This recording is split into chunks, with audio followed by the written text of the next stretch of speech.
Donc, merci à la Commission du Congrès infirmier, mais aussi à la ACS qui, je crois, participe à cette session. Donc, je vais parler d'extubation en fin de vie, et donc plus de soins de vie très quotidienne, si on peut dire.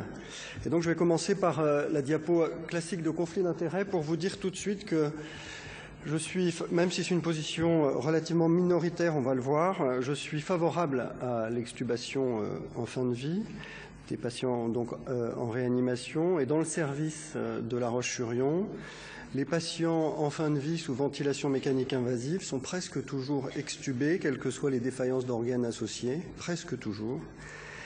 Et je peux dire, il y en a pas mal dans la salle et je leur demande de me démentir ensuite, mais je crois pouvoir dire que les infirmières du service font elles-mêmes la promotion de l'extubation en fin de vie. En filigrane de cette présentation, il y aura la présentation des premiers résultats de l'étude AREV 1, qui est une enquête à laquelle plus de 40 services ont participé.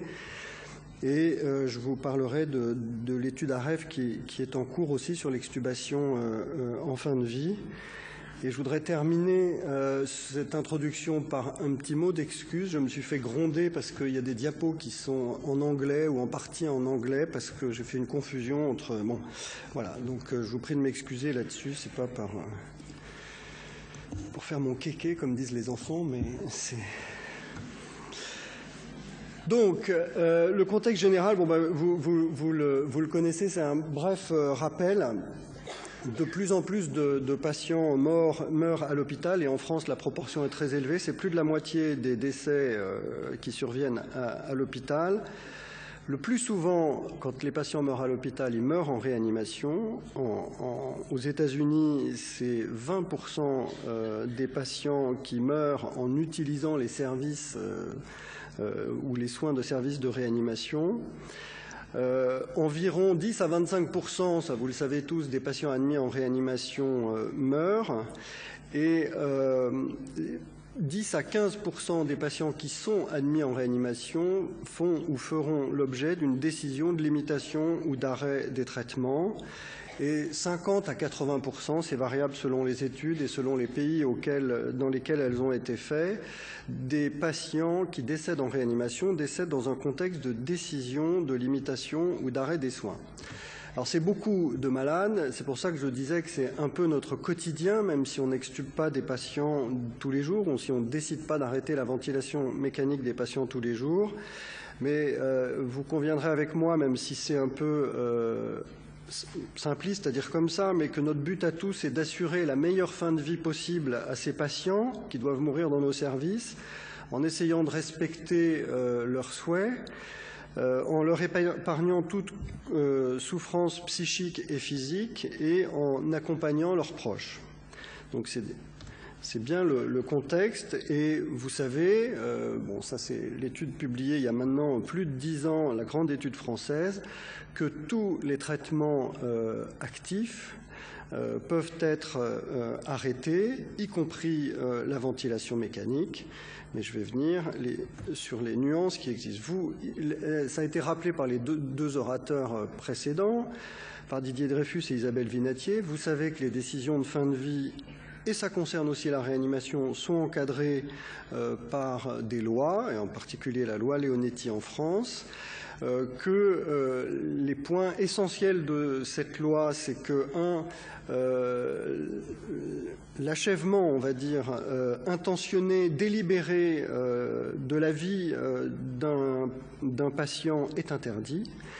C'est ce qu'on appelle l'euthanasie, ou pour les anglo-saxons, l'abréviation, enfin l'achèvement actif ou l'accélération plutôt du processus de fin de vie.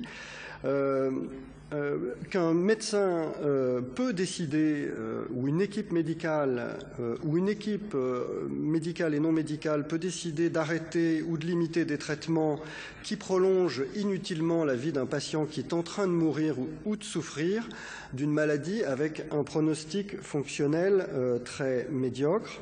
Cette décision doit être partagée. Bon, je ne vais pas revenir sur le topo d'Isabelle Vinatier. et que ces décisions, c'est très clair, et là c'est très important pour l'arrêt de la ventilation mécanique et pour l'extubation, ne sont pas, et vous le savez tous, mais il faut insister là-dessus, des décisions d'arrêter les soins des malades, mais c'est une réorientation du projet thérapeutique. On n'est plus dans des soins curateurs en espérant sauver la vie, mais on passe à ce qu'on appelle des soins palliatifs ou des soins de confort, bref, vers un projet de fin de vie. Il n'y a pas que la loi, il y a aussi des recommandations, vous les connaissez. Bon, là, j'ai montré que les recommandations américaines, les recommandations françaises. Il y a aussi beaucoup de textes qui ont été écrits, et récemment en particulier par la commission d'éthique, Didier en a parlé tout à l'heure. Donc il y a toute une réflexion, un corpus juridique sur le sujet. Aux États-Unis, les 3 points clés des recommandations, c'est 1, limitation et arrêt repose sur le même principe. Par contre, il y a une distinction très importante, bien sûr, entre tuer et laisser mourir ou permettre à un patient de mourir quand effectivement il est à la fin de sa vie. Et enfin, il développe la technique du double effet dont Didier a déjà beaucoup parlé tout à l'heure et sur laquelle je ne reviendrai pas. Alors, le sevrage de la ventilation mécanique. Le sevrage de la ventilation mécanique, c'est clair que ça nous pose... C'est probablement ce qui pose le plus de problèmes, de questions. C'est la suppléance d'organes la plus emblématique de la réanimation. C'est probablement la première qui a été créée avec la suppléance rénale dans les années 50. Les patients qui vont mourir en réanimation, 80% sont traités par ventilation mécanique au moment où ils vont mourir. Et c'est clair que ce n'est pas tellement un traitement de suppléance ou de support de la vie, c'est quasiment un traitement dans notre esprit, dans notre inconscient, qui donne la vie. Et donc c'est clair que le corollaire, c'est que quand on arrête la ventilation mécanique, eh bien, on peut avoir l'impression de retirer la vie. Le premier article qui a parlé explicitement de l'arrêt de la ventilation mécanique a été publié en 83, et vous voyez que depuis, une étude publiée en 97, mais ça a probablement continué derrière, il y a eu de plus en plus de décisions d'arrêt de la ventilation mécanique qui sont prises dans les services de réanimation. Alors de plus en plus, mais en même temps, les taux sont très très variables d'un pays, enfin d'une étude à l'autre, d'un pays à l'autre. Dans l'étude Latarea, la ventilation mécanique a été arrêtée chez 13% des patients avec une décision de fin de vie et chez 19% des patients qui étaient ventilés au moment de la décision. En Italie, c'est 34%, et quand on regarde l'étude canadienne de Rocker, publiée en 2004, la ventilation mécanique a été arrêtée là chez 3/4 des patients au moment de la décision. Alors effectivement, c'est une décision, le décision d'arrêt de la ventilation mécanique ou l'arrêt de la ventilation mécanique est une décision très à part. Ça a été bien montré dans des études déjà qui datent de 20 ans. Il y a 20 ans, 15% des médecins interrogés affirmaient ne presque jamais interrompre la ventilation mécanique et 26% considéraient qu'il existe une différence morale entre la limitation et l'arrêt de la suppléance respiratoire. C'est-à-dire décider de ne pas l'instaurer ou décider de l'arrêter. En 99, une autre étude montrait qu'elle survenait en 4e position, c'est-à-dire on arrêtait d'abord les amines, la dialyse, l'hydratation, peu importe, mais ça survenait toujours en moyenne en 4e position après l'arrêt des traitements de suppléance. Et dans l'étude de Gurstel, plus récente, publiée en 2008, on voit aussi, et c'est de façon très significative, la ventilation et le support qui est arrêté en dernier. Et là, c'est une étude sur 584 patients. Alors l'étude AREF1, je vous rappelle que c'est une enquête qui a été conduite donc beaucoup d'entre vous sûrement y ont participé, 46 services de réanimation. On a interrogé 5 infirmières et 5 médecins par service et on a eu 226 réponses de médecins et 225 réponses d'infirmières et on recueillait les pratiques des services. Les pratiques des services, c'est-à-dire qu'on leur demandait ce qu'ils ou elles pensaient de l'arrêt de la ventilation mécanique, de l'extubation et quelles étaient les pratiques de leur service. Donc 80% des médecins, une première réponse, et 61% des infirmières n'envisagent l'arrêt de la ventilation mécanique qu'après l'arrêt des autres suppléances. Et pour 37% des répondeurs, il existait une différence morale. Alors je l'ai mis entre guillemets, je vous dis tout de suite, parce qu'hier il y a eu un petit débat sur ce sujet lors de la présentation de l'étude. Mais bon, ça veut dire qu'il y a une différence, on va dire, entre l'arrêt de la ventilation mécanique et l'arrêt des autres suppléances d'organes. Et enfin, c'est pas négligeable, 8 répondeurs dont 6 médecins refusent d'arrêter la ventilation mécanique dans le cadre d'une LAT en France en 2013.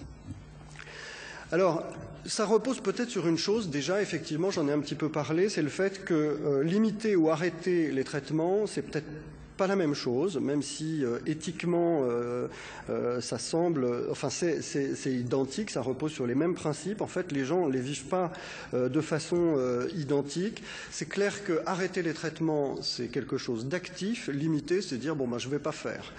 Même si la personne en a éminemment besoin, c'est quand même très différent que de dire j'arrête.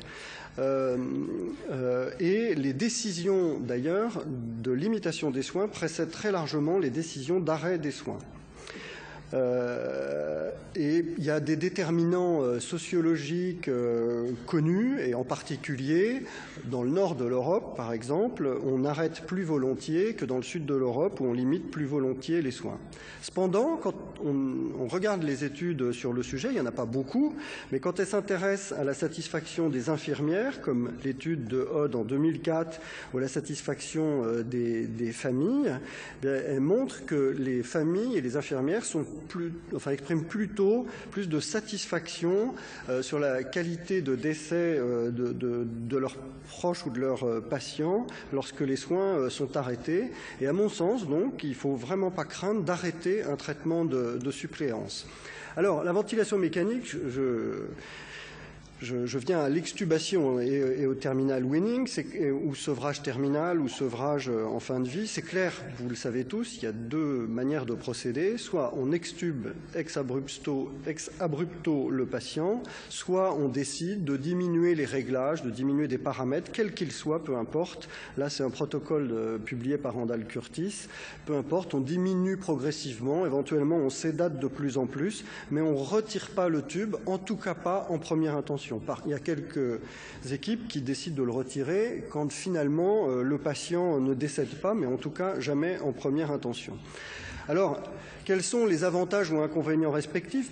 Le terminal weaning, c'est clair, c'est moins actif. Donc on revient un peu à la discussion de tout à l'heure, et c'est moins associé à une accélération du processus de mort. Ça semble protéger l'airway, puisqu'il y a toujours le tube, donc on peut plus facilement aspirer le malade et peut-être limiter les sensations de dyspnée. Et donc, c'est fréquemment associé à moins d'inconfort pour les patients ou pour leur famille. L'extubation, par contre, son intérêt, c'est qu'elle évite on peut éviter, en extubant le malade, de prolonger inutilement l'agonie. Elle est associée à plus de transparence, c'est plus clair. Votre proche, votre père, votre mère, votre frère est mourant et on va le laisser partir après avoir retiré le tuyau. Et donc il n'y a aucune ambiguïté. Et aussi il y a ce côté de restaurer un aspect plus naturel au visage, aux patients et aux conditions de la fin de vie.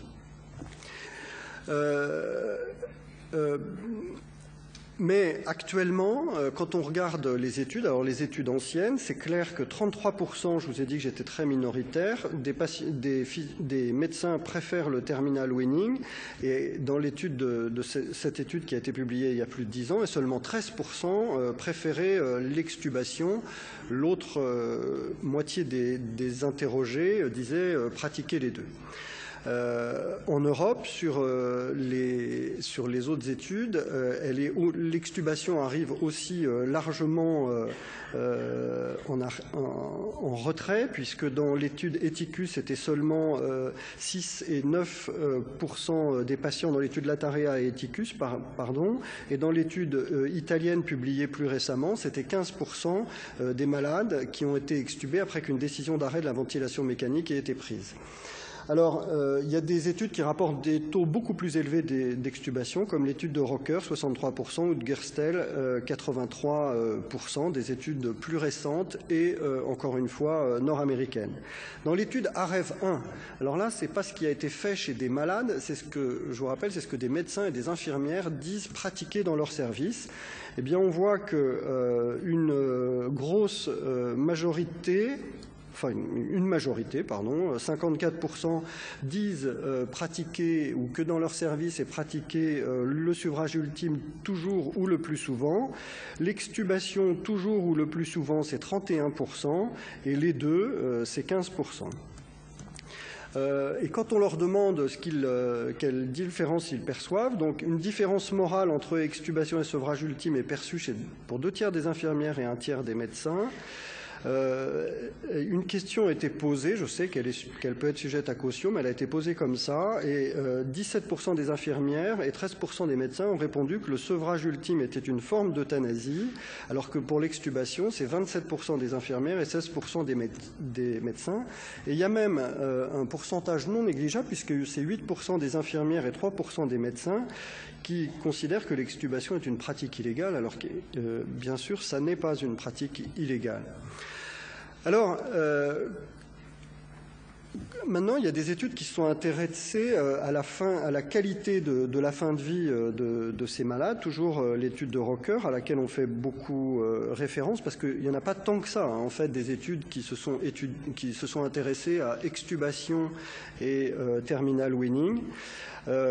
Et en tout cas, dans cette étude, ce qu'ils avaient montré, c'est que la durée de l'agonie, entre le moment de la décision et le moment où le patient décède, les doses de morphine utilisées et les sensations d'inconfort perçues par la famille étaient rigoureusement identiques que l'on extube ou que l'on sèvre progressivement de la ventilation mécanique les patients. Que disent les recommandations américaines, puisqu'ils l'utilisent beaucoup plus que ça? Disent que le terminal weaning n'est pas requis d'un point de vue éthique et il peut, en prolongeant le décès du patient, contribuer à une relative détresse. Et c'est vrai que je me suis toujours fait cette réflexion, on n'a jamais vu un patient regretter qu'on l'extube. La sonde d'intubation, c'est toujours vécu comme quelque chose de très désagréable par les malades et je ne vois pas pourquoi un mourant aussi, il percevrait ça de façon agréable. Concernant l'extubation, et c'est ce qu'il dit, compte tenu du fait que les survivants, c'est ce qu'ils reprennent aussi dans ces recommandations américaines, considèrent que la sonde d'intubation est plus source d'inconfort, eh bien, il est sûrement préférable de la retirer. Concernant les familles, eh bien, dans cette étude de Cross publiée en 2011, il est clair qu'un des résultats de cette étude, c'était qu'il y avait moins de syndromes de dépression chez les familles, pas de différence sur les syndromes post-traumatiques, mais moins de syndromes de dépression quand la ventilation mécanique était arrêtée. Et un des résultats très intéressants de cette étude de Gerstel, à laquelle j'ai déjà fait plusieurs fois référence, c'est que l'extubation avant la mort était fortement associée avec un taux plus élevé, enfin une satisfaction plus importante des proches qu'avec le terminal weaning. Et ça me semble aussi un résultat important. Sur le confort du patient, la perception, donc quand on s'intéresse à la extubation versus terminal weaning, dans l'étude de Rocker, là aussi les chiffres sont peut-être pas très bien visibles, mais quelle que soit la manière dont la ventilation mécanique a été arrêtée, il n'y avait pas de perception, plus de perception d'inconfort en fonction de l'un ou de l'autre des modes d'arrêt de la ventilation mécanique. Alors, maintenant, en pratique, quand on l'arrête, il y a des principes évidemment à respecter. D'abord, je pense qu'il faut vraiment avoir en tête que arrêter la ventilation mécanique et extuber le malade, Ça ne le tue pas, mais ça le laisse retourner à sa vie, en fait, et donc à sa mort, mais donc à sa vie, et à une mort plus naturelle. Et je pense qu'il faut que les soignants, médecins, infirmières, aides-soignantes, tout le monde, soient présents à toutes les étapes du processus, ou en tout cas soient disponibles pour être présents immédiatement. Je pense qu'il faut anticiper et traiter tous les signes de dyspnée, tous les symptômes relatifs à la douleur, l'anxiété, les phases d'agitation. Et je pense que, bien sûr, il faut communiquer avec la famille, avec tous ceux qui entourent les malades. En particulier sur la famille, avant d'extuber un malade, il faut bien sûr leur expliquer qu'il peut présenter des signes qu'on peut appeler d'inconfort. Je sais pas, la mort naturelle, il y a souvent des mouvements respiratoires amples, parfois il peut y avoir des gaspes au maximum, ça peut exister, il faut leur expliquer aussi qu'on peut les traiter et il faut leur dire qu'on est là pour les traiter et qu'ils n'hésitent pas à nous en parler. Il faut une question aussi qu'ils posent très très souvent, c'est donc combien de temps il va mourir après l'extubation? Eh bien, la plupart, enfin la moitié des patients environ meurent dans l'heure qui suit et 90% dans cette étude mourraient dans les instants, enfin dans les heures qui ont suivi l'extubation. Et c'est vrai qu'il y avait des facteurs qui accéléraient encore les choses. C'est quand il y avait d'autres défaillances d'organes, quand les patients étaient sous amine vasoactive et quand